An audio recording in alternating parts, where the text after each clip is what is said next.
Knoxville Police Department tweeted that multiple agencies are on scene at Austin East Magnet High School in Knoxville.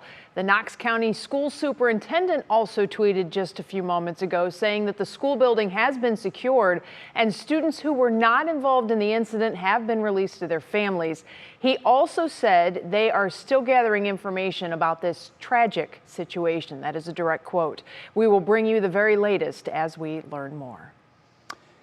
And on that note, we say hello again, Northeast Ohio. Welcome to another Monday installment of What's New. I'm Jay Crawford. Betsy Kling is back from vacation. Betsy, great to have you back. Hope you enjoyed your time away. Certainly, it was nice to have a little time away, but boy, what a busy week we are coming back to, just right into the swing of things. We're also following developing news that is coming out of Minnesota at this hour, as tonight a state of emergency has been issued and a curfew starting at 7 o'clock this evening in the Twin Cities metro area. This is following another deadly police shooting. 20-year-old Dante Wright was shot and killed Sunday in the Minneapolis suburb of Brooklyn Center. All of this is unfolding as the Chauvin trial begins week 3 of testimony in the death of George Floyd. Jay Gray is following all of it and has the latest for us from Minnesota. Barricades and officers surround the Brooklyn Center Police Department. A day after anger and violence spilled into the streets of the Minneapolis suburb, hundreds responding to the fatal shooting of 20-year-old Dante Wright by a police officer. Today, the city releasing body cam video from the incident. A warning, these images may be disturbing. Investigators say the video shows Wright trying to get away during a traffic stop.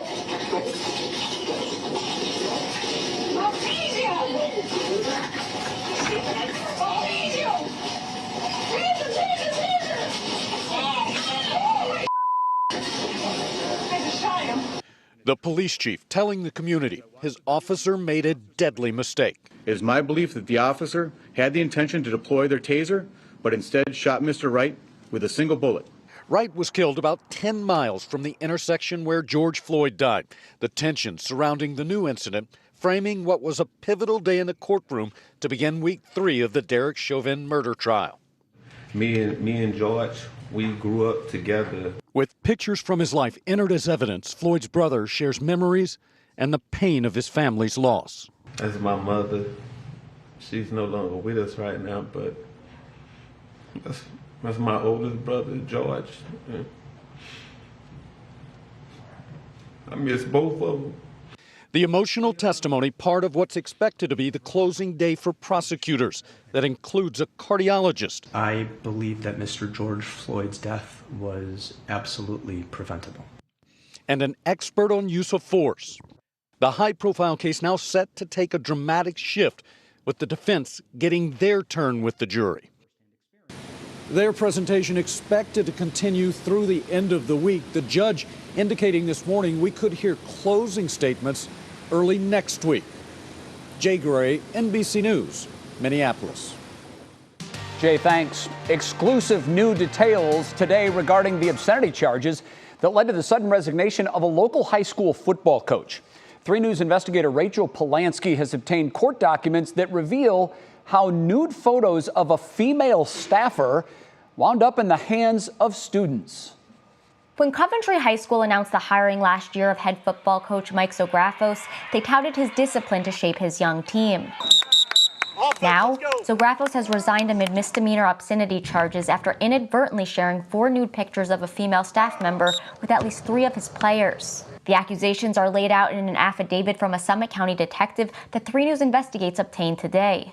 The incident happened on October 30th, when the Comets played their final game. The 3 players were recording the game using Zographos' iPad on the popular Huddle website.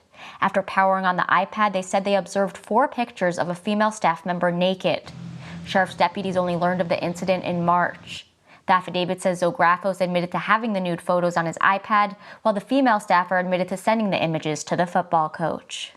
And the Coventry superintendent told me in a statement today that Zographos has resigned from his football coaching position, but has not resigned from his duties as a special education teacher. He has since been placed on administrative leave while this investigation continues. Rachel Polanski, 3 News. Rachel, thanks. Some of the liquor laws in Ohio changed today. House Bill 674, signed by Governor Mike DeWine, allows Ohioans to now receive liquor deliveries at home. It'll be a while, however, before the law goes into effect. Brandon Simmons is here now to explain the new laws and the delay. Brandon, good afternoon. Hey, Jay, how's it going? Talk about getting your mind off COVID. For a while now, Ohioans have been able to get beer and wine delivered right to their doorstep through apps like DoorDash, Instacart, and Drizzly. You could always get some of your favorite choices sent right to you, but hard liquor was always missing. The new law now adds liquor to the list as well. Now, this is happening after our state saw a record year for liquor sales in 2020, reaching almost $1.6 billion, and that's up 19% from 2019. But before those deliveries can actually begin, the Department of Liquor Control has to develop processes to make it all work. One store owner who I spoke to estimates it'll be weeks or possibly even months before that happens. Liquor Control still has not given us the okay, and the hangup is they want to make sure that our inventory is syncing properly with their system for tracking our inventory, because that's a big thing with Liquor Control, making sure our inventory is proper. Now, when this bill was originally introduced, it also included changes to Sunday sales and proposed extending hours at bars, but those did not make it into the final legislation. Again, did not make it into the legislation. However, one new thing that did make it into that new law is the sale of liquor pods. Those are available immediately here in Ohio. And for those who aren't familiar with them, they're sort of like K-Cups, but for alcoholic drinks, Jay. All right, Brandon, I want to make sure I heard you right. Last year's liquor sales were 20% higher than the previous year. Yeah, they were up very, very high. I mean, that was a lot of that was due to COVID. The liquor agent I spoke to said the liquor stores zigged while bars zagged because they lost all their customers. But of course, they all came over to the liquor stores and they're enjoying that liquor at home. So that's what it's all about. All right, very good. Brandon Simmons live tonight. Brandon, thanks. On to the coronavirus vaccine front, and Michigan is now the epicenter of COVID cases in the nation. But rather than sending additional vaccine shipments their way, the federal government is sending additional vaccine here to Ohio. Now, obviously, this has quite a few folks scratching their heads. So for more insight on this, we turn to our senior health correspondent, Monica Robbins. Monica, there's a lot of people asking why not send all of that extra vaccine, if there is any, to Michigan. Well, yeah, Bets, this is one of those times where reliance on the vaccine is not going to help Michigan. Today, CDC Director Rochelle Walensky said basically it's pointless to try and vaccinate their way out of this because it'll take 2 to 6 weeks for the vaccine to even have any impact. Where will it have an impact? Here in Ohio. The governor's office told me last week they sent an additional 5,000 doses to both Lucas and Cuyahoga counties to get more Ohioans vaccinated. Now, the UK variant that's spreading like wildfire in Michigan is in Ohio too, but being proactive may help. Meanwhile, Dr. Walensky said the best way to control Michigan's outbreak is to shut down again, but the governor has no intention of doing that just yet. She's hoping residents step up. Take this seriously. We don't want to see our kids getting COVID, bringing COVID home. Our success in pushing the numbers down for so long means we've got reservoirs of people that don't have antibodies. You combine that with variants that are very much here and spreading, we are seeing this grow. That is what's happening. I asked the governor's office if there's any plan to send some of our vaccine to Michigan. The answer was a resounding no. Governor Whitmer is asking Michiganders to voluntarily follow those CDC restrictions and avoid indoor gatherings and indoor dining for at least 2 weeks. She's also asked high schools to go remote for that same period of time. Meanwhile, next door in Ontario, Canada, the health minister just announced that schools will be going remote instead of returning after break because those variants are impacting younger people, many of whom, Betsy, you know, cannot be vaccinated just yet. Well, obviously, there's a lot more to come on this, and we'll see you again with more tonight at 6. Monica, thank you very much. We turn now to your feed at 5, and as we continue to learn more details about Britain's Prince Philip's passing on Friday. Today, Prince Harry is back in the UK and has released a statement honoring his late grandfather. The statement says in part, but to me, like many of you who have lost a loved one or grandparent over the pain of this last year, he was my grandpa, master of the barbecue, legend of banter, and cheeky right till the end. End quote. Meanwhile, the family says the Queen is stoic, bearing up, thinking of others. On Saturday, she'll say her final goodbyes to her husband during a televised funeral with military honors. There will be just 30 guests in attendance.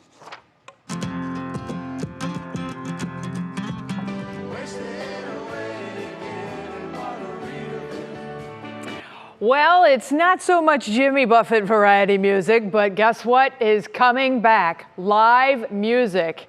And America's finest orchestra, that'd be the Cleveland Orchestra, is announcing its return to the outdoor stage for a blockbuster Summer at Blossom Music Festival. For the first time in more than a year, the Cleveland Orchestra will take to the Blossom stage. 11 concerts currently on tap for the 2021 season, which runs from July 3rd through September 5th, with a blockbuster opening weekend planned that includes pieces from Copland, Tchaikovsky, and Sousa, and a fireworks display. Of course, COVID procedures will be in place, social distancing, even outdoors, so expect a limited capacity. You'll have to wear your mask, maintain 6 feet of space from others. Tickets are going to go quickly, and they go on sale May 3rd. Lawn tickets for anyone 17 and under are free this season. That's a great opportunity.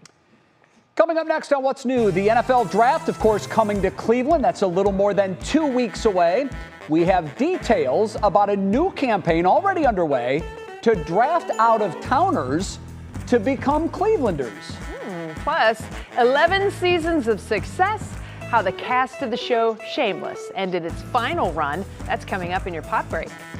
And Matt is along to tell us what's ahead for our forecast. Hello, Matt Wentz. Yeah, hi there, Jay. Hi, everybody. We've had an interesting day, especially downtown. CSU cam right now, you can see kind of a hazy look to it. We've had some fog rolling off of Lake Erie, and it's really been kind of putting the buildings under a fog over the course of the last couple hours. Pretty interesting. Your outdoor dining forecast for the rest of us, we still do have some scattered showers out there, so you will have to contend with those. Inside, probably better, but if you're outside under a heat lamp, you'll be okay. Temps in the 50s. We'll take that forecast over the next couple days. We've got more rain in forecasts coming up.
Welcome back to What's New. In just 17 days, Cleveland is on the clock. Betsy, that's when the NFL draft begins right here. It's something exciting, something to look forward to. And once again, here we are. The national spotlight is on us. And it's inspired a new campaign to bring more people here for good. That's right. We want to keep them here. Marissa Saenz explains. The rush of the yards on the football field and the rush in our big city, Cleveland, have one thing in common this year, the NFL draft. And while teams will be drafting players, the city is working to draft people. We really want people to consider living and working in Cleveland, not just visiting. Engage Cleveland, Destination Cleveland, and Team Neo have all teamed up and launched a new campaign. It's called the Cleveland Wants to Draft You campaign. This particular campaign is really more about how do we get people who are already familiar with Cleveland to re-engage, learn more about it, and really be more open to it. While the city hopes anyone will make their way for good, it's actually targeting people who aren't strangers to the city. We're targeting former residents. We're targeting former students. You know, Cleveland has gone through its ups and downs. One of the struggles, keeping people here. A study by LinkedIn showed that since the pandemic began, Cleveland saw a 6% growth in people who were marking it as their new home, but also shows that people are still leaving Cleveland, but at a much smaller rate. Clevelanders who have both been here their whole lives, I've been here all my life, or moved away and came back. And I moved back to Cleveland about 2 years ago. Agree with the core idea of this campaign, that Cleveland is a great place to be. Cleveland is really developing and it has a lot to offer. Come back. We plenty of room for everybody. Marissa Saenz, thank you very much. So to help bring more residents back home, those organizations that we talked about in the piece will be using social media to target and deliver the message that Cleveland is a great place to live, a great place to work, and of course, a great place to play as well. The campaign will continue after the NFL draft into the first week of May. And you can count me in that group of people, Bets, who hails from this part of the country, moved away, and decided to come back. And I'm so thrilled that I did. You as well. One of the things that you learn when you're from Cleveland and you go someplace else, I guess it's like that wherever home is and you leave, you just focus on all of the positive things, all of the things you loved about that area in the first place. And there's so many things to love about Cleveland. I think a lot of folks are going to decide to come home. Well, we all know it's no secret that Clevelanders carry a little bit of a chip on our shoulders. Oh, yeah. Because if anybody else slams our city, we get very defensive. And then we back it up, right? Sometimes we grumble about it a little bit. I can't tell you the number of people who I know who have moved here, including other employees here in Northeast Ohio, who had never set foot in Cleveland. Yep. And they're like, this is a great place to live. It is a great place to live. And we're just now kind of getting into the swing of things with the weather improving. And, you know, we've had that glimmer of hope. We could roll that weather open because, man, you know where I'm going next. Man, we had 80s recently. It was so fantastic, right? And today, yeah, it's a little cooler, but we get to see some sunshine. Matt Wentz, I just want to say thank you so much for holding down the fort last week. You did a phenomenal job on that forecast, but we got a little more work to do this week, don't we? Yeah, you got that right, Betsy. So good to have you back as well. And I'll tell you what, last week's 80s kind of threw everyone off. I saw a lot of neighbors out planting and digging and doing all sorts of stuff like that. Oh, wait, do we have a weather word before I forget? Or we do. Or are we not creative today? No, we do. Explore. Okay. As in, I hope more people come to explore Cleveland. Yeah, I do too, especially when we have weeks like last week, Jay, for sure. We'll get that into the forecast, all right. You know, temperatures here today, this is near our seasonal average. You know, outside we've got 50s generally, some cooler spots where we've had some rain falling near Ravenna. You can see generally a little bit warmer off towards the west. But after last week's 70s and 80s, I want to kind of level set and learn kind of where we should be for this time of year. So average high today, 58 degrees. This is over the next 4 weeks. So by next Monday, 61's our average. And remember, that average is our midpoint. So is it ever average? Hardly, but that's kind of where we have our base. And then you can see, then we get up into the 70s as we get into May. Too early to plant and do stuff like that other than the hardy annuals right now. Reason why, our average last freeze isn't until later this month, and our average last frost isn't until May. So still a little early on a lot of that, folks, but it has been nice. We did have a much needed rain over the weekend. If you were following me last night, we talked an inch to an inch and a half across portions of the viewing area, much needed. We still do have some showers out out there. A lot of this is starting to kind of wane in intensity as we've seen the last couple nights. It's driven by the heating of that sun, but still some decent downpours south of Canton now. Just got a good downpour there near Strasburg. This is all pushing into areas of Carroll County here over the next couple minutes. Just a quick downpour, then you'll be back to the sunshine. You can see other showers heading towards Warren. This will push into the Canfield area, heading out of areas near Shalersville, getting some rain about 30 minutes ago. Then south of Ashland, we've got a couple downpours. Overall, we're still going to be dealing with some light rain scattered around northeast Ohio next maybe couple hours, and then it'll all head away. This area low pressure is so slow moving. It has been with us over the last several days. It's slowly going to pull off towards the east. This right here is our pocket of sunshine. We're going to squeak in a beautiful day tomorrow, and then we have another very slow moving low that will head south, and that will pull some of this cooler air you see down to the south. So the 70s and 80s are going to stay there for now. Your National Design Mart hour by hour forecast tonight. We've got a couple leftover showers, one last wave, and then we should be clear as we get tomorrow morning. A great day to get out and explore northeast Ohio tomorrow. I think we have sunshine. Temperatures will be in the 60s. I think mid and upper 60s tomorrow with sunshine. A beautiful Tuesday, and then on into Wednesday, we'll increase those clouds gradually. In terms of pollen, we've got just a little bit of tree pollen out there right now. The rain has really helped to kind of tamper that, so not a lot of sniffling and sneezing tomorrow. The Union Home Mortgage 7-day forecast, a little bit cooler on Wednesday, and there comes that cool air. Thursday, Friday, by the weekend, we should start to clear things out with temps in the 50s, but you know, we're not done with some of that cool air this year. Betsy, we're talking maybe some, I can't say it, maybe some wet flakes hanging around Thursday night with some of that rain that'll be here. We always get ahead of ourselves. We always get ahead of ourselves. We hit those 70s and 80s and we just think, that's it, it's summer, let's go. All right, it's not the way we roll. All right, Matt, we'll check in with you again coming up in about a half hour or so. Next for us here on What's New, The Rock for president? We've seen the headlines before, but now Dwayne Johnson is reacting to a new poll on a potential run. Then we have a fun family challenge to get some cash. How this TikTok family is putting each other to the test. It's pretty fun. It's coming up in our Worth the Watch.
Well, it's time now for your daily dose of entertainment news. And a popular TV show aired its final episode. A special performance during SNL is coming up this weekend, and The Rock is reacting to a new poll about him. Here's Kira Cotton with all the details in today's Pop Break. It's the end of an era for the cast of Shameless. Last night, the show aired its series finale after 11 seasons. And needless to say, just like so many fans, the cast was emotional. William H. Macy, who plays the iconic Frank Gallagher, took to Twitter saying, "Good night, everyone. A watershed event. I love you, Shameless family. I love you, Shameless fans. I'm exhausted." The group shared memories and banters with fans throughout the night on social media and even hosted a last call panel to end things one last time. Congratulations, Shameless. It's been a great ride. Kid Cudi is paying no mind to critics after his performance on Saturday Night Live. While performing his songs Tequila Shots and Sad People, the Cleveland native paid homage to the late musician Kurt Cobain with his outfit choices. After wearing a green cardigan and thin strapped floral dress, the 37-year-old artist got mixed responses from those on social media. Never being one to really care what people think, Cudi took to Twitter saying, "Virgil designed this dress for me. I told him I wanted to show love to Kurt with a floral print sundress, and this man made a masterpiece." According to Cudi, the dress will be featured in an upcoming Off-White collection. Dwayne Johnson for president, the former professional wrestler turned actor isn't ruling out the thought. A new poll released last week showed that 46% of Americans would support his presidential run. But how does The Rock feel about those numbers? In a post on social media, he wrote, "I don't think our founding fathers ever envisioned a 6'4", bald, tattooed, half black, half Samoan, tequila drinking, pickup truck driving, fanny pack wearing guy joining their club. But if it ever happens, it'd be my honor to serve you." Now, this isn't the first time he's toyed with a run at the Oval Office, so maybe this is a bit more foreshadowing. Back to you guys. All right, Kiara, thanks. Yeah, he's been gearing up for that for quite a while, if you followed closely. All right, time for today's Worth the Watch. One family on TikTok is using their spare time in a fun way in a new challenge. Here's how it works. Each family member rolls the ball to try to get it on either the $10 or the $20 bill. You do it, you win. You see the little man there got the $10 bill first. But the other spaces are full of mustard, hot sauce, and radishes. No one got the $20 bill, but mom, dad, and the other siblings landed on the other items on the table, and that means you have to eat them. So fun with a little risk involved. Question is, Betsy, you see your kids trying this? Absolutely. If there's cash involved, they would be all in. Chance to win money greater than the, I guess you'd have to say, obligation of eating hot sauce. Do they like hot sauce? They are very focused on the cash. There would be nothing else that's even visible. They'll cheat every step of the way. Well, there you go. A fun way to perhaps spend a rainy day. Still ahead on What's New, Restarting Your Career. I'm going to speak to an author about his new book that will help anyone trying to re-enter the workforce. He has 3 things you need to know to find that perfect job that fits you best.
And now, live from WKYC Studios, this is What's New.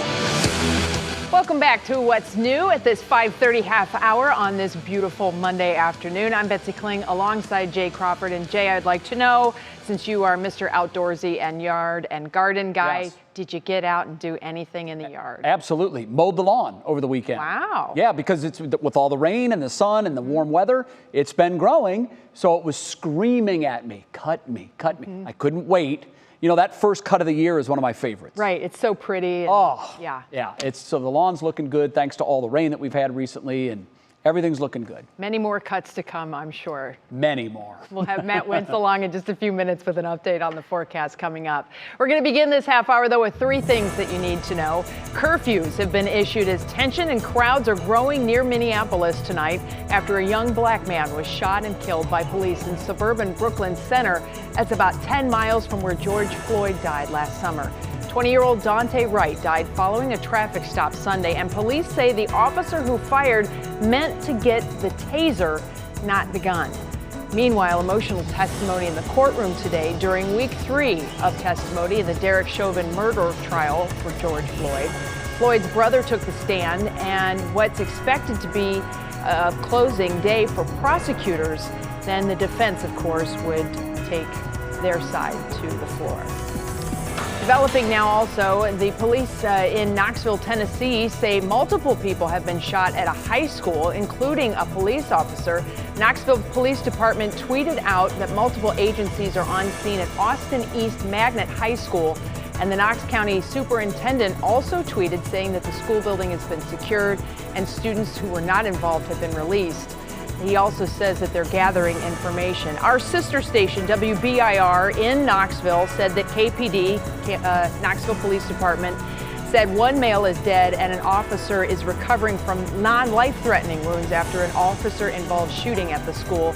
We, of course, will have more information on this coming up on What Matters Most and Nightly News at 6:30. And finally, Ohioans and the COVID-19 numbers have seemingly now plateaued at just under 2,000 daily cases. Today's new total, 1,934, and that's just 5 cases shy of our 14-day average, which now stands at 1,939. And we have been holding fairly steady at that number now going into our 4th week. Our cases per 100,000 stands at 183.7. Remember, to lose all COVID restrictions, the governor wants to see that number at 50 per 100,000. And our vaccine totals keep climbing at a nice, steady rate. Ohio has now put more than 4.1 million first shots into the arms of its residents. That marks more than 35% of the entire population of Ohio. Now on to today's top talker, and the pandemic has left millions of Americans without a job. It's also given others time to think about what they really want to do. Either way, whether you're re-entering the workforce or going into it for the first time, it could be a very scary venture. I had a chance to talk with a gentleman by the name of Ken Lindner. He's recently written a book. It's called Career Choreography. It gives readers a step-by-step guide to finding that perfect job. When I saw so many people being laid off, it really touched me. And I said, you know what? I have been doing this for 35 years. I've been putting people into jobs and helping them shine and giving them the steps to secure those jobs. So I said, you know what? This is my time to put together a book that will give people across the country the steps and the strategies to either get into the workforce or re-enter the workforce in positions in which they can thrive. What are the 3 most important things when it comes to getting back in? 1, think about all of the things that you do well, your experiences, your education. What has your background prepared you to do, which makes you an asset to a prospective employer? Think of this as a golden opportunity to not only get back into the workforce, but to do it in a job which is perfectly suited for you. The way you do that is by digging deep and learning about or identifying what it is that you do really well. The second thing is make a list of those things, because then you can find a job which is in sync with that list. And 3, very importantly, think about all of the people with whom you've worked or for whom you've worked, who know how good you are, who know your body of work, who know your experiences, who know your character, because those are the people who may well hire you one day. What are the things that you recommend for those that are over 45 do as they're looking for a job and perhaps looking for a job in another sector? Stay relevant, know everything about a prospective employer with whom you are interviewing, know everything about the industry you want to return to or go into. As I said, stay in touch with all those people who know you, because again, going through job searches, going through people who interview you and don't know you, you're just a resume. The people who know you can really weigh in and hopefully hire you or recommend you.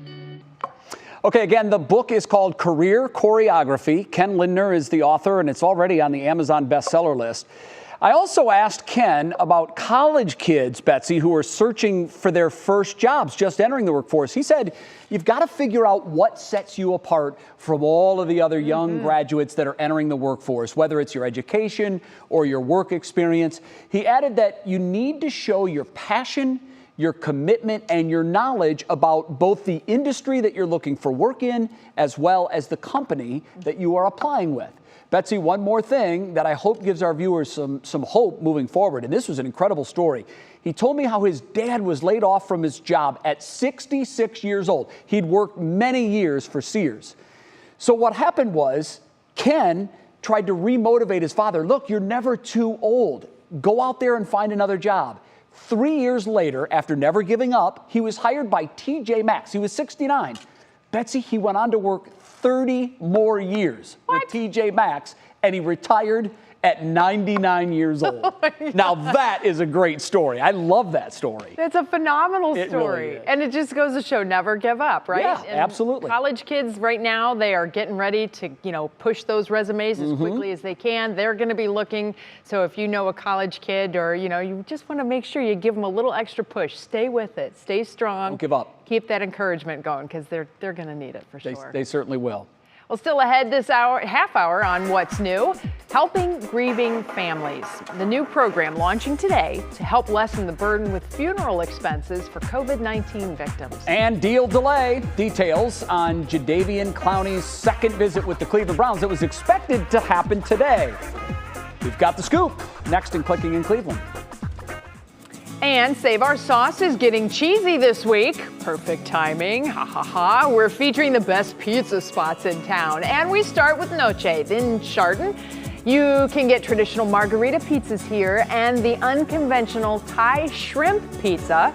That's interesting, because I bet it's really delicious. Stop in today. It's the first ever Chardon Restaurant Week that's going on now. Our Doug Tratner made a list of his favorite pizza joints, up now on WKYC.com/SaveOurSauce. If you love shrimp. I bet it's good.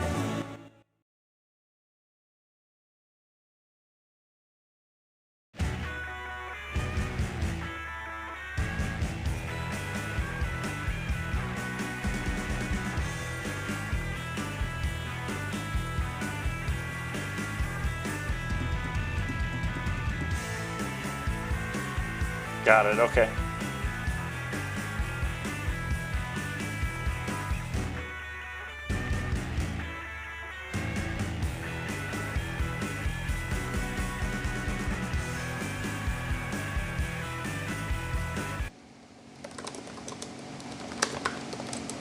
Hi, Al.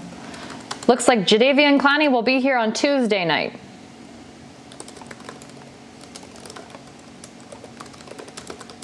I'll be over there in 1 second.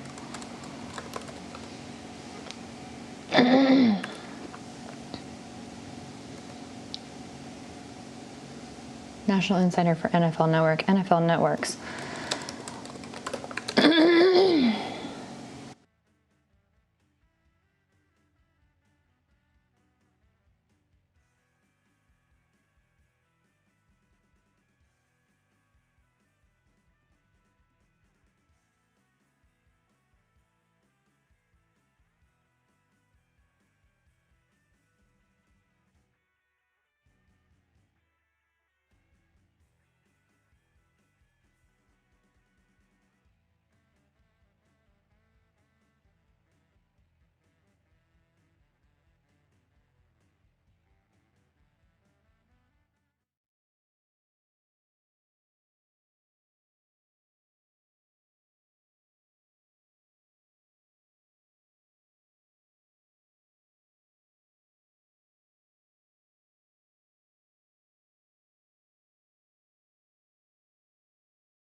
Welcome back to What's New. We are keeping our eyes on the eastern Caribbean island of St. Vincent as another eruption has happened with the volcano there.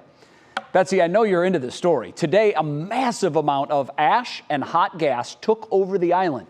And now there's cuts to power and water outages in some areas. No reports of any injuries, but this is being called the biggest explosive eruption yet. Look at the ash residue. Yeah, and keep in mind that ash is like super fine particles, so it clogs air intakes and filtration systems. So they have a long road ahead of them dealing with the cleanup and everything that goes with that. It's a pretty serious situation that's going on down there. Wow. Mother Nature is incredible, right? She's got good, she's got bad. It's just all over the place. Certainly, we have been dealing with kind of an easy go of things. Matt Wentz, I am looking out the windows, or at least across the newsroom to where the windows are, and I can see sun filtering through the shades there in the newsroom. So we are getting some sunshine, and this time of the year, boy, that sun can be awful strong.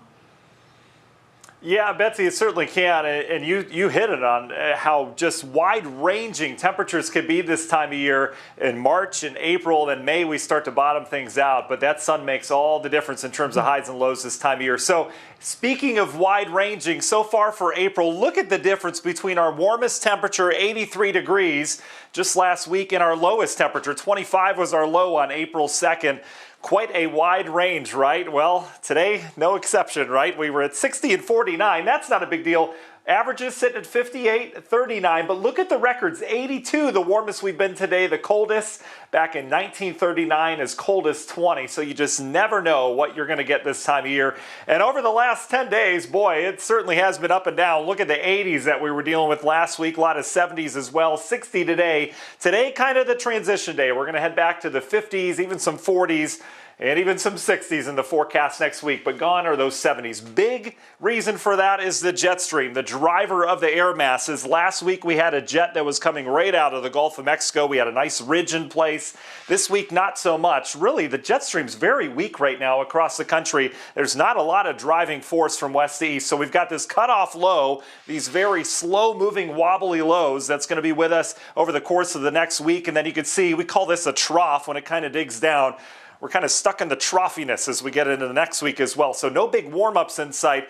But I think tomorrow is going to be really the best day out of the next 7, so keep that in mind. Still some scattered rain out there with low pressure number 2 over the last 10 days. This one is slowly working its way through the Ohio Valley. You can see that circulation there. A lot of times when you get that strong April sun shining down, it helps the rain and clouds to bubble up. That's kind of what we saw with the popcorn nature to that. Again, that heads out. Here's our next low. This doesn't arrive till Wednesday night, Thursday. That will bring some of this colder air south across the lake, but until then, we've got a beautiful day tomorrow. So I want to take a big picture view, your National Design-Mart day-by-day forecast here. You can see we're dry over the course of your Tuesday, but here comes our next low. Watch how this meets up with a low off the East Coast. It drags wind off the lake. Thursday looking kind of raw. I think we'll have rain, sunshine, rain. Betsy and I were talking maybe some grapple or hail with that as well. You never know this time of year when you get some of that daytime heating. That will clear out for the weekend. Then we're dealing with perhaps another wave of some rain around here this weekend. Doesn't look too organized. Union Home Mortgage 7-day, 65 and sunny tomorrow. Get out and enjoy it. 60 with clouds increasing on Wednesday. There's your raw day on Thursday. Friday we'll start the clearing process. Then for the weekend we'll go with just scattered showers on Sunday. But overall, Thursday is going to be kind of messy around here, so enjoy tomorrow and Wednesday until we get there.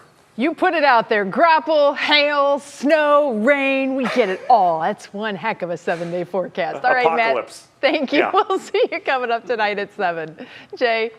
All right, Bets, time right now to see what is clicking in Cleveland. For that, we bring in our digital anchor, Stephanie Haney. And Steph, I know Browns fans have been waiting with bated breath. Are we going to add Jadeveon Clowney to the team? Well, we got to wait a little longer to find that out, Jay. We thought we might be talking about that deal today, but we are not. And that's because NFL reporter Josina Anderson says that travel issues kept Clowney from getting to Cleveland last night for a second visit, which was scheduled for today.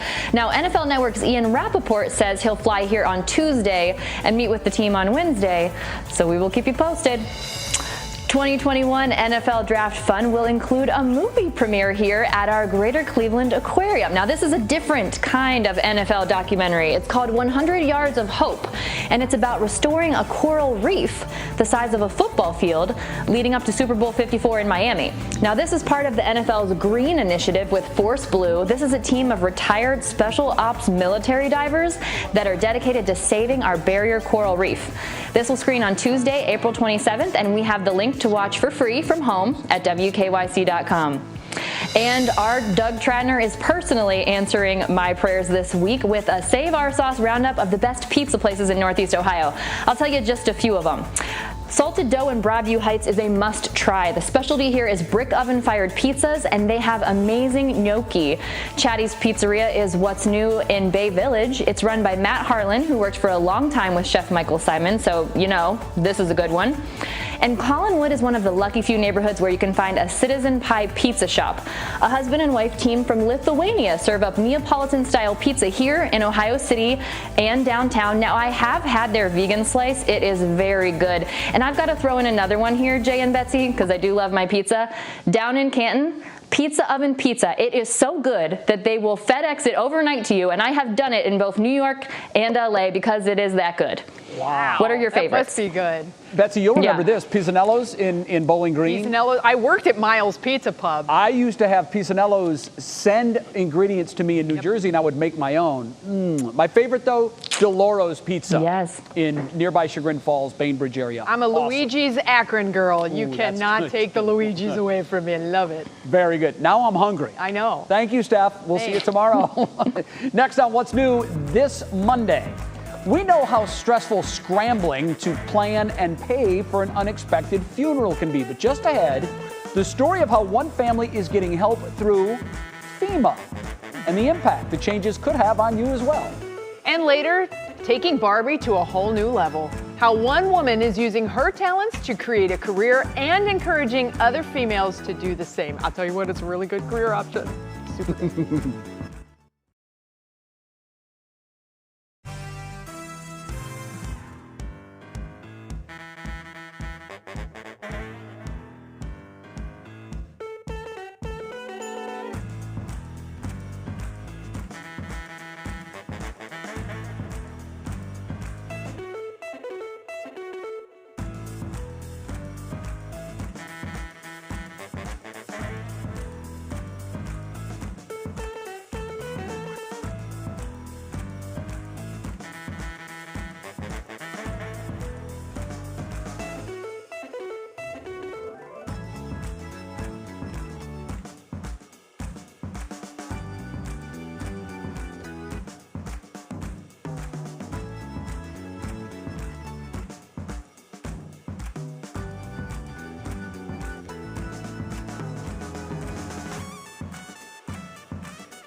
About 562,000 have now died in the U.S. from COVID since the start of the pandemic, nearly 19,000 in Ohio alone. Betsy, it's not only taken an emotional toll, but for many, a financial one as well. But as consumer investigator Danielle Serino reports, the Federal Emergency Management Agency is stepping in to help. We were going to share the news with him on Christmas. And Christmas got canceled this year because my dad wasn't feeling very well. After 2 years of trying, Whitney couldn't wait to tell her dad, Daniel, he'd finally have a grandchild. By New Year's Eve of 2020, my dad could barely breathe. I remember calling him on the phone that day, and I was just in tears. I just kept on telling him, Dad, I have a Christmas present for you. I can't wait to share this for you. She did eventually share the news, but by text message, because by then he was in the hospital with COVID, hooked up to oxygen. 3 weeks later, he was dead at just 62 years old. I wish I could have seen his reaction. I wish I could have held his hand. I wish I could have shared that moment in person. But she also wished she had time to grieve. But the family was now scrambling to plan and pay for an unexpected funeral. Dad's drywall business was Mom's main source of support. She's so young. I want her to be able to live in her home and be able to not make any drastic changes in light of this situation. There's a lot of years lost now in terms of, being able to save for retirement. But they and many of the more than 500,000 people who lost family to COVID are getting some help with the financial burden. FEMA is giving families up to $9,000 per funeral for expenses incurred after January 20th of last year. It really is going to be a great help that the government's providing for these families who, in many situations, were not expecting to bear the expense of a funeral. A big expense, according to Jack Mitchell with the National Funeral Directors Association. The average cost of a funeral and burial, $9,000, not including flowers or transportation. He says they're alerting all families they've worked with, although not everyone is eligible for help. Well, many times people will pay for a funeral in advance. So if it's that situation that turns out to have been COVID, the government does not reimburse for that. But with $2 billion to give away, many families will now be able to focus on healing rather than finances. It's bittersweet, but we still know that we'll teach our little son about his grandpa. Be sure to honor his legacy in a time of such sadness. As if these families haven't suffered enough, FEMA says scammers are reaching out to people offering to help them register for the program. FEMA will only contact you if you've already applied for help. So if you get an unsolicited letter, email, or phone call, ignore it. I put more information about the program on our website. I'm Danielle Serino, 3 News. Danielle, thanks. Betsy, I hadn't heard a thing about this program, but think of the number of people. There have been over 500,000 deaths in the United States. So if you've lost a loved one, and that was an issue for you, you really have to look into this program, and I'm sure we have it all up on our website, but this can help a lot of people. Definitely, and think of the medical bills they're wading through at the same time. Exactly. There's just a lot that they have to keep up on. So we have more information at WKYC.com, of course. Well, still ahead, the message for young girls looking to break glass ceilings. You know I love this story. We're going to show you how this woman is making a big difference. Coming up and Show Us Something Good. Then at 6 on What Matters Most, 100 years of history meets the wrecking ball. We're going to have the ceremony at one local high school today and the new plans for the space as demolition begins.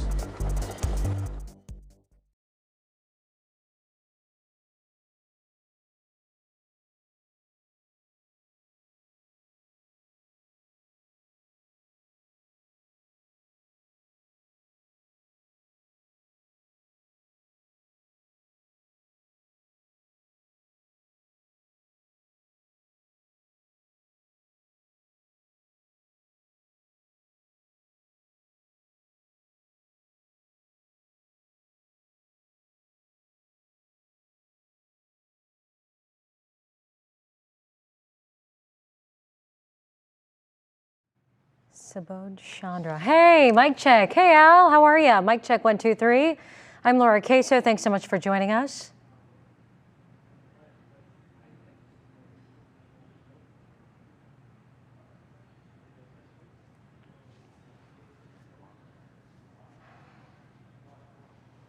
Sorry.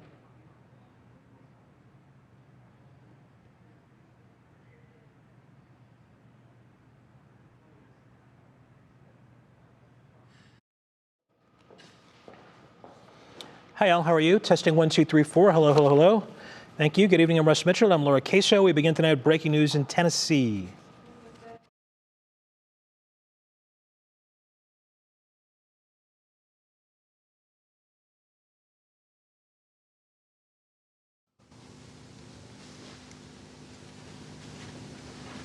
Hey, sorry. Walked away as soon as you said it. Hey, mic check, Monica, 1, 2, 3, 4. Hello, hello, hello.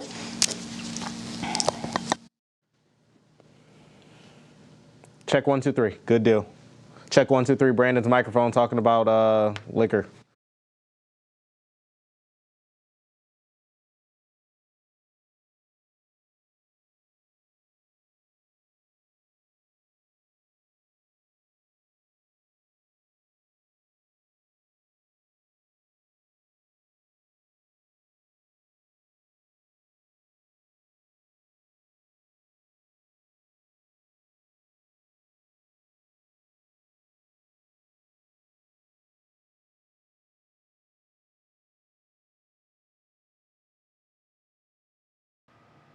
Unapologetically do what makes your heart happy. Go after it. That is Barbie Pearsons, and she is forging a new Barbie world with welding. A lot of people think it's typically for men, but this New York woman is breaking glass ceilings and encouraging young girls to follow their dreams. Barbie's been welding for 14 years, sculpting for 8. She says with the help of her growing social media platforms, people are recognizing she is good. Welding is a huge career opportunity, so if you have a young one who likes to play with tools and whatnot, make sure you encourage them to check it out because it is not only rewarding, but it is fun to do. It's an art form. We're out of time. Back tomorrow at 5. We hope to see you then.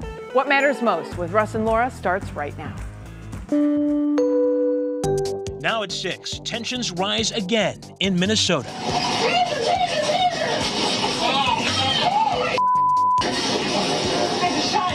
A police officer admits to drawing a gun instead of a taser, shooting and killing a man during a traffic stop. Also, tears at trial.